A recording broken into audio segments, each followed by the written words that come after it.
क्या होगा अगर मैं आपसे कहूं कि पैसों के मामले में अच्छा करना इस बात पर निर्भर नहीं करता कि आप कितने समझदार हैं, बल्कि इस बात पर निर्भर करता है कि आप बर्ताव कैसे करते हैं।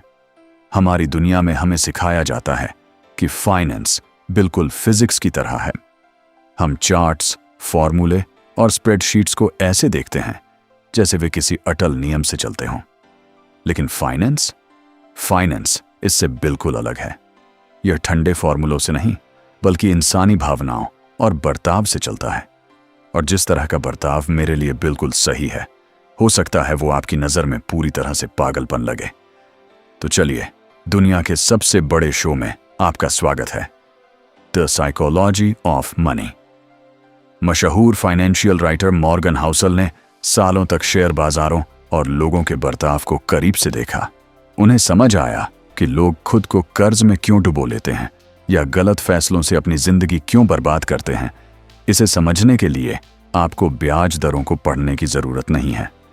आपको इंसानी लालच, असुरक्षा और उम्मीदों के इतिहास को समझना होगा। इस बुनियादी सच को समझने के लिए आइए दो ऐसे इंसानों की कहानी देखते हैं जो एक ही दौर में जी रहे थे, लेकिन उनकी किस्मत और फैसलों में जमीन आसमान का अंतर था। कहानी एक सफाई कर्मी और एक कॉरपोरेट दिग्गज मिलिए रोनाल्ड जेम्स रीड से। अगर आप विकिपीडिया पर उनका नाम खोजेंगे तो वहां लिखा मिलेगा, रोनाल्ड जेम्स रीड एक अमेरिकी परोपकारी, निवेशक, सफाई कर्मी और गैस स्टेशन अटेंडेंट थे। रोनाल्ड का जन्म वर्मोंट के एक ग्रामीण इलाके में हुआ था। वह अपने परिवार के पहले ऐसे व्यक्ति थे जिन्होंने हाई स्कूल पास किया था, और इसके लिए भी वे रोज सड़क पर गाड़ियों से लिफ्ट मांगकर स्कूल जाते थे। उन्होंने 25 साल तक एक गैस स्टेशन पर गाड़ियां ठीक करने का काम किया और 17 साल तक जेसीपीनी नाम के मॉल में फर्श पर झाड़ू लगाई। 38 साल की उम्र में उन्होंने $12,000 का एक छोटा सा 2 कमरों का घर खरीदा। पूरी जिंदगी उसी में रहे और उनका सबसे बड़ा शौक सूखी लकड़ियां काटना था। जब 2014 में 92 वर्ष की उम्र में रोनाल्ड का निधन हुआ तो इस साधारण से सफाई कर्मी की खबर पूरी दुनिया के अखबारों की हेडलाइन बन गई।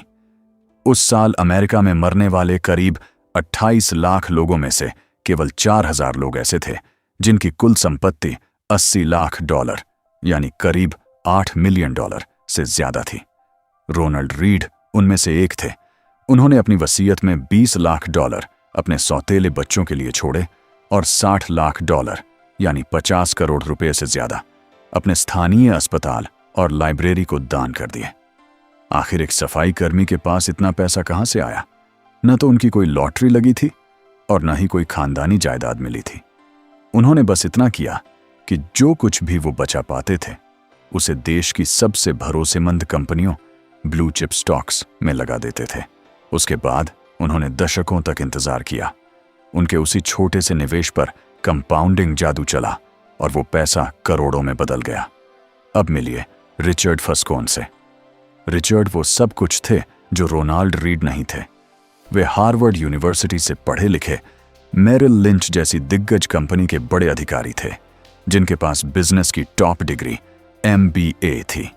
वे फाइनेंस की दुनिया में इतने सफल थे कि उन्होंने 40 की उम्र में ही रिटायरमेंट ले लिया और दान पुण्य करने लगे। बड़े बड़े बिजनेस लीडर्स उनकी सूझबूझ की तारीफ करते थे। 2000 के दशक के बीच में रिचर्ड ने कनेक्टिकट में 18,000 स्क्वायर फीट का एक आलीशान बंगला खरीदने और उसे और बड़ा बनाने के लिए बैंकों से भारी लोन लिया। उस घर में 11 बाथरूम, 2 लिफ्ट, 2 स्विमिंग पूल और 7 गैरेज थे। उस घर के रखरखाव का खर्च ही हर महीने $90,000 से ज्यादा था। और फिर आया साल 2008 का फाइनेंशियल क्राइसिस। भारी कर्ज और ऐसे घरों के कारण जिन्हें मंदी के समय तुरंत बेचा नहीं जा सकता था, रिचर्ड पूरी तरह से बर्बाद हो गए।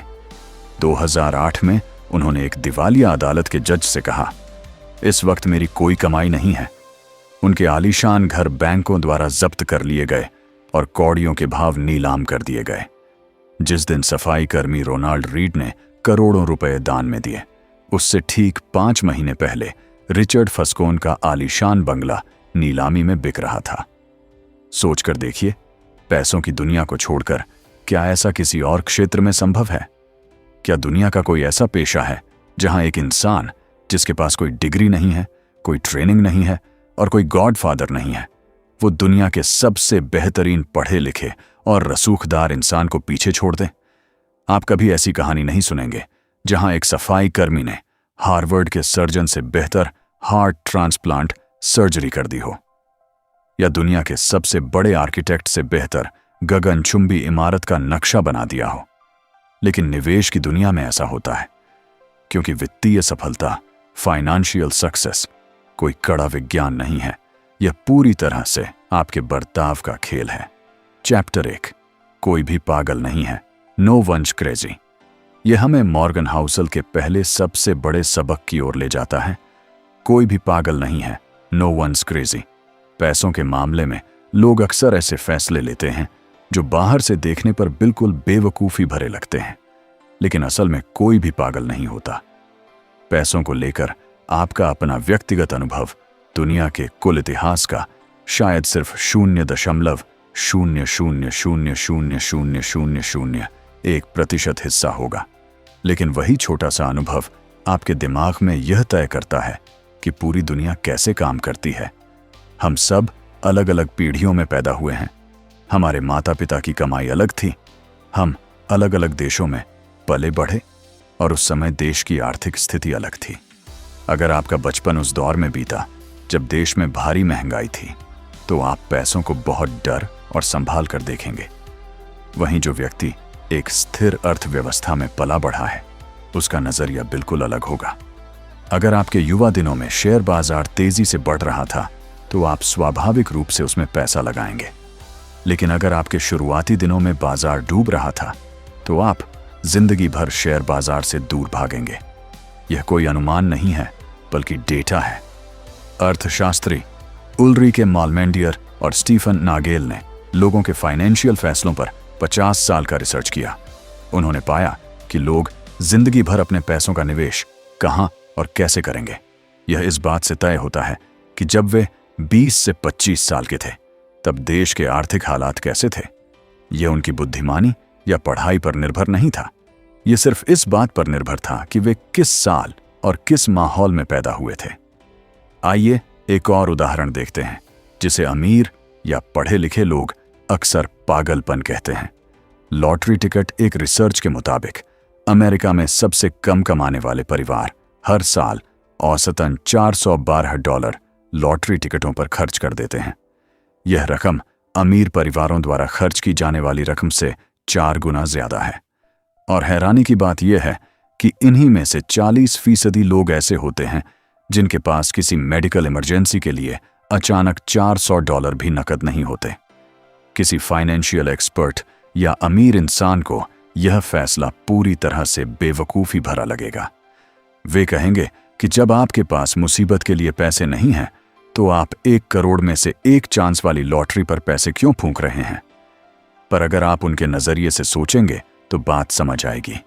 उनकी हकीकत यह है कि वे रोज कड़ी मेहनत के बाद भी सिर्फ उतना ही कमा पाते हैं जिससे गुजारा हो सके।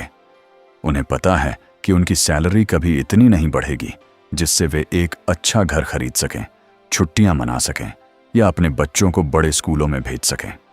लॉटरी का वो एक टिकट खरीदना उनकी जिंदगी का इकलौता ऐसा पल होता है जब वे पैसे देकर उन सपनों को सच होते देखने की उम्मीद खरीदते हैं जिन्हें अमीर लोग बहुत आसानी से हासिल कर लेते हैं।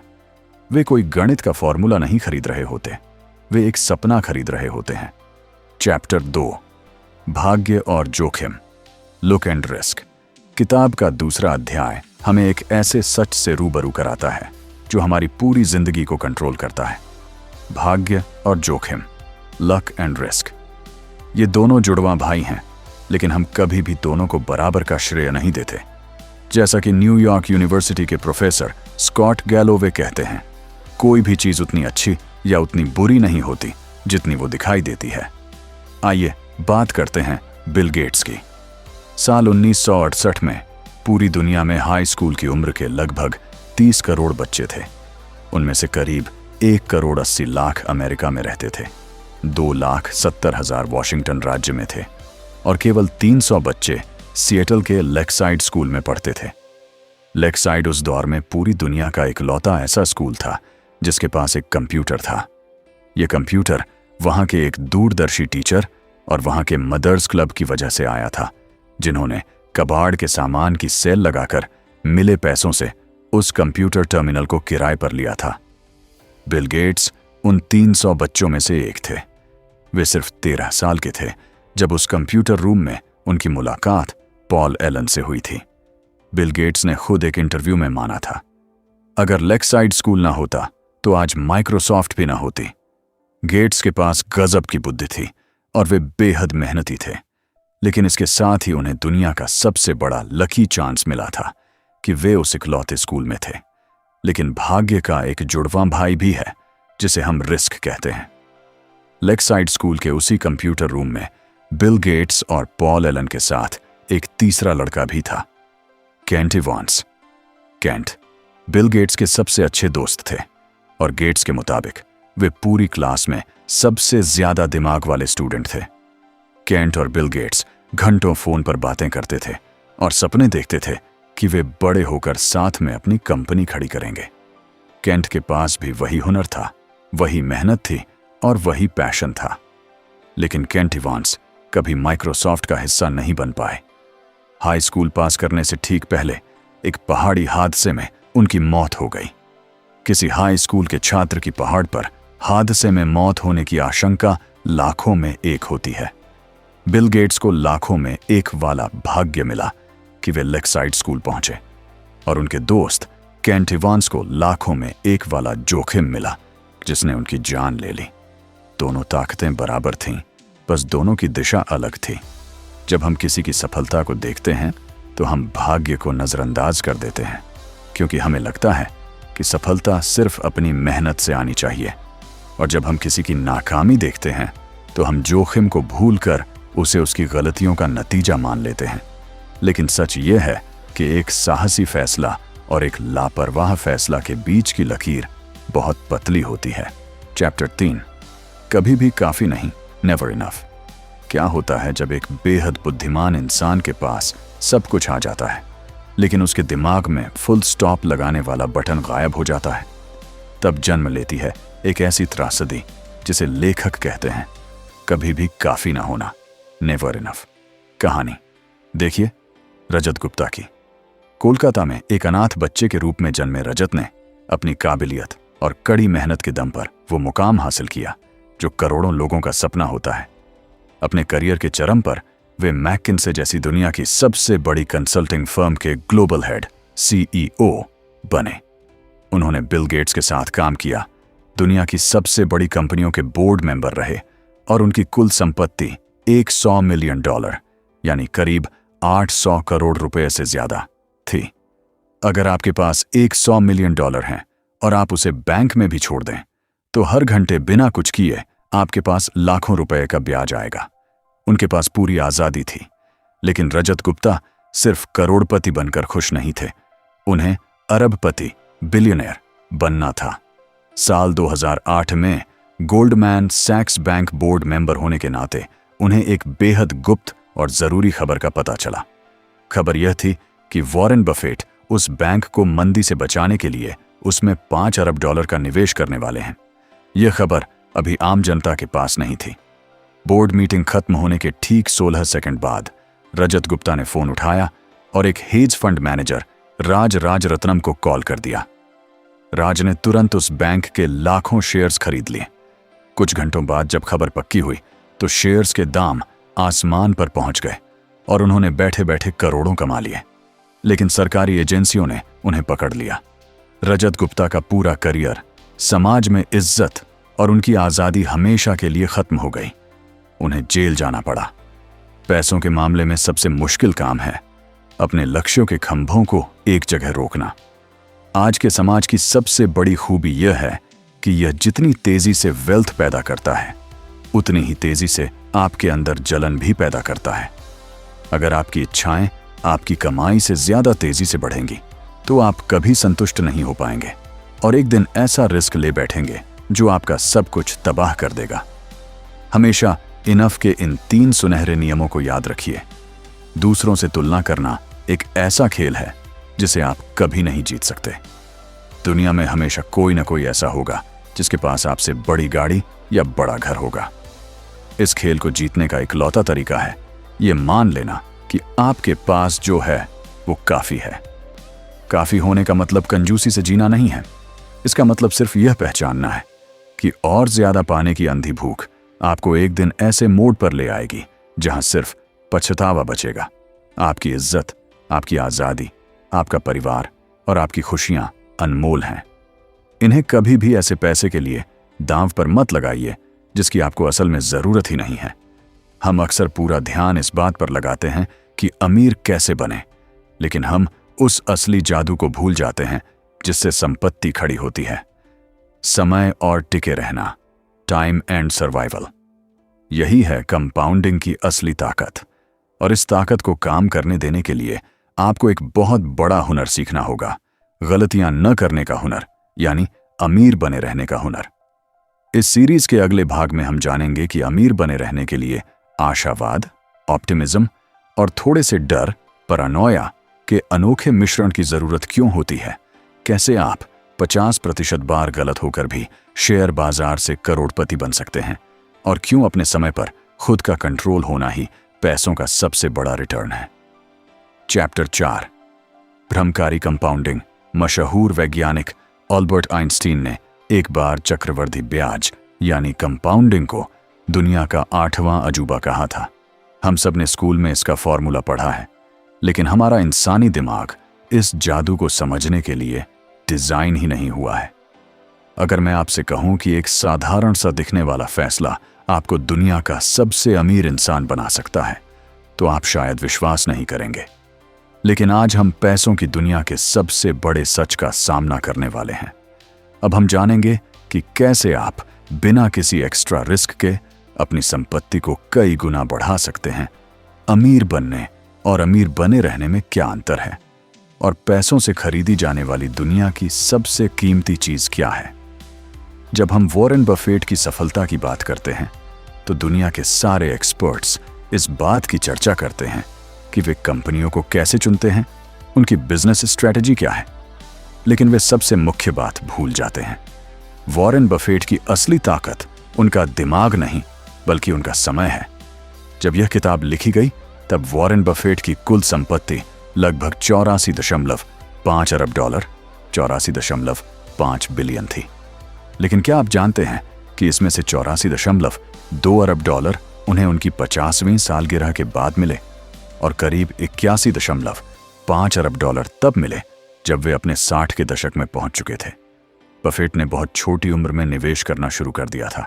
जब वे महज 10 साल के थे तब से वे पैसे बचा रहे थे और इन्वेस्ट कर रहे थे। जब वे 30 साल के हुए तब तक उनके पास आज के हिसाब से करीब 10 लाख डॉलर की संपत्ति थी। अब एक पल के लिए सोचिए, अगर वॉरेन बफेट एक आम इंसान की तरह होते जो अपने 20 के दशक में जिंदगी का आनंद लेता है और 30 साल की उम्र में निवेश करना शुरू करता, और मान लेते हैं कि वे 60 साल की उम्र में रिटायर हो जाते, तो उनकी संपत्ति कितनी होती।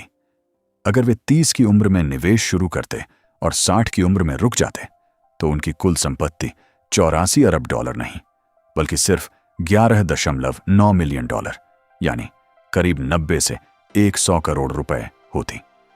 उनकी कुल वेल्थ का 99.9% हिस्सा गायब हो जाता। उनकी सफलता का राज यह नहीं है कि उन्होंने अच्छे रिटर्न कमाए, बल्कि यह है कि उन्होंने लगातार 70 से ज्यादा सालों तक उन रिटर्न्स को कंपाउंड होने दिया। निवेश की दुनिया में कितना अच्छा रिटर्न कमाया से कहीं ज्यादा जरूरी यह है कि आप कितने समय तक टिके रहे। चैप्टर 5, अमीर बनना और अमीर बने रहना। अमीर बनने के लाखों तरीके हैं। आप कोई बिजनेस शुरू कर सकते हैं, लॉटरी जीत सकते हैं, या सही समय पर सही जगह निवेश कर सकते हैं। लेकिन अमीर बने रहने का सिर्फ एक ही तरीका है, कंजूसी और थोड़ा सा डर, फ्रुगैलिटी एंड पैरानोया का मिश्रण। पैसा कमाना और पैसा बचा कर रखना, ये दोनों बिल्कुल अलग अलग स्किल्स हैं। अमीर बनने के लिए आपको रिस्क लेना पड़ता है, आशावादी, ऑप्टिमिस्टिक होना पड़ता है और खुद को आगे बढ़ाना पड़ता है।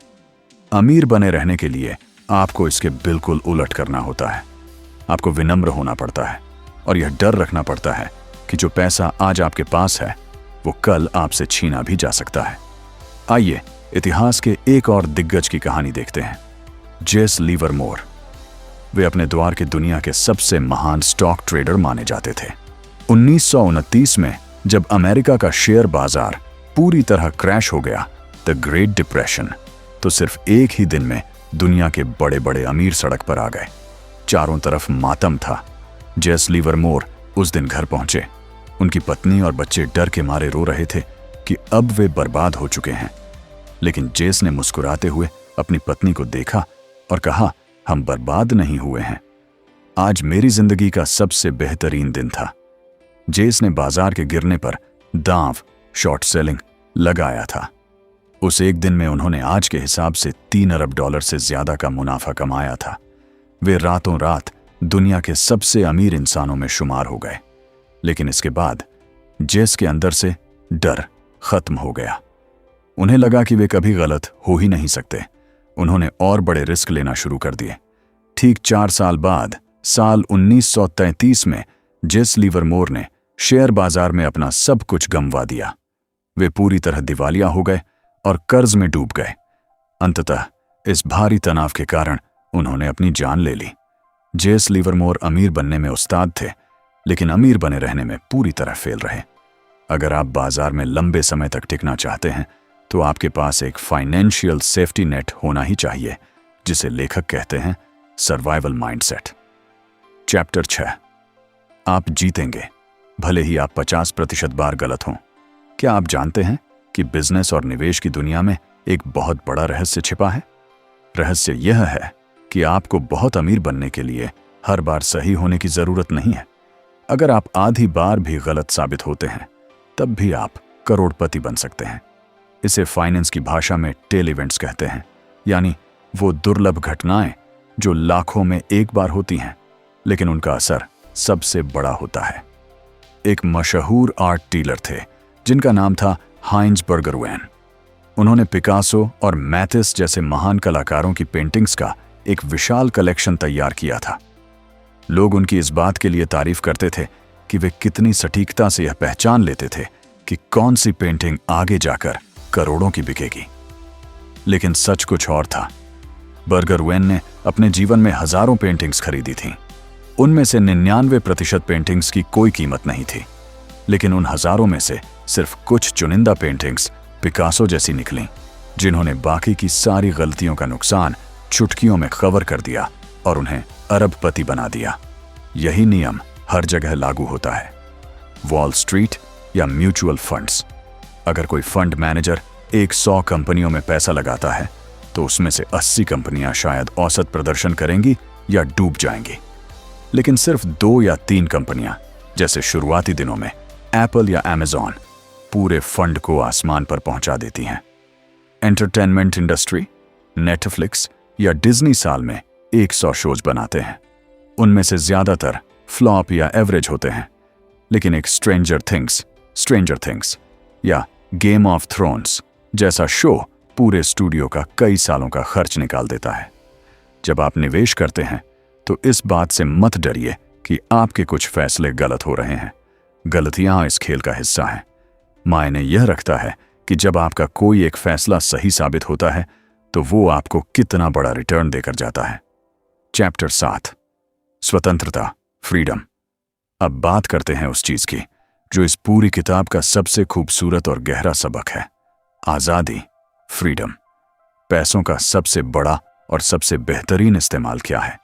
क्या इससे एक बड़ी गाड़ी खरीदना सबसे अच्छा है या एक आलीशान बंगला?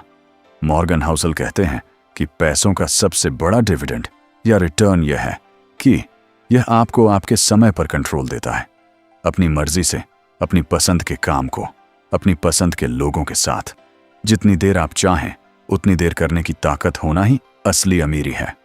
यह खुशी का सबसे बड़ा सोर्स है। मनोवैज्ञानिकों, साइकोलॉजिस्ट्स ने इंसानी खुशी पर दशकों तक रिसर्च किया है।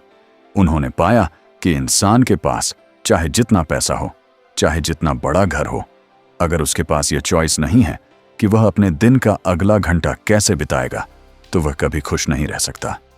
अगर आप एक बहुत बड़ी नौकरी करते हैं जहां आपकी सैलरी लाखों में है, लेकिन आपका बॉस जब चाहे आपको वीकेंड पर काम पर बुला लेता है, आपकी पर्सनल लाइफ खत्म हो चुकी है, तो आपके पास पैसा तो है, लेकिन आपके पास समय की आज़ादी नहीं है। आप एक सोने के पिंजरे में बंद हैं। इसके विपरीत, अगर आपके पास बैंक में इतना पैसा, इमरजेंसी फंड या सेविंग्स है कि नौकरी चले जाने पर भी आप 6 महीने या 1 साल बिना किसी डर के जी सकते हैं, तो आप उस इंसान से कहीं ज्यादा आज़ाद और अमीर हैं जो हर महीने लाखों कमाता है, लेकिन अगले महीने की EMI के डर से अपनी मनपसंद नौकरी नहीं चुन पाता। पैसा आपको महंगी चीजें दिखाने के लिए नहीं, बल्कि अपनी जिंदगी को अपनी शर्तों पर जीने का विकल्प देने के लिए होना चाहिए। लेकिन अक्सर लोग जैसे ही थोड़ा सा पैसा कमाते हैं, वे अपनी आज़ादी खरीदने के बजाय दूसरों को प्रभावित करने, इम्प्रेस के चक्कर में पड़ जाते हैं। वे महंगी गाड़ियां और घड़ियां खरीदने लगते हैं, जो असल में उन्हें और ज्यादा कर्ज के जाल में धकेल देती है। नेक्स्ट पार्ट में हम इसी कड़वे सच का सामना करेंगे जिसे लेखक कहते हैं the man in the car paradox. Man in the car paradox.